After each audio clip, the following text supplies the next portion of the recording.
Tirumala laddu కల్తీపై supreme ప్రశ్నల వర్షం కురిపించింది. కల్తీ నెయ్యిని లడ్డూ తయారీలో వాడారా అని సుప్రీంకోర్టు ప్రశ్నించింది. లడ్డూ నాణ్యత లేదని భక్తులు ఫిర్యాదు చేశారన్నారు టీటీడీ తరపు న్యాయవాది లూథ్రా.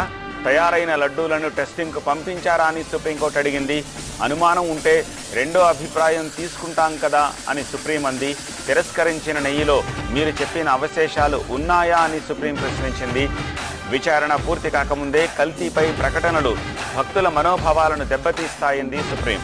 ల్యాబ్ రిపోర్ట్లో ఉన్న నెయ్యితోటి లడ్డూ తయారు చేసినట్టు ప్రాథమిక ఆధారాలు లేవంది ధర్మాసనం. నెయ్యిలో కల్తీ జరిగినట్టు ల్యాబ్ రిపోర్టు స్పష్టం చేస్తోంది అని లూథ్రా అంటున్నారు. గతంలో ఇదే కాంట్రాక్టర్ కొన్ని ట్యాంకర్లు సరఫరా చేశారని లూథ్రా సుప్రీంకి చెప్పారు. అయితే లడ్డూ తయారీకి ఆ నెయ్యి వాడారా లేదా అనేదే మా ప్రశ్న అంది సుప్రీంకోర్టు.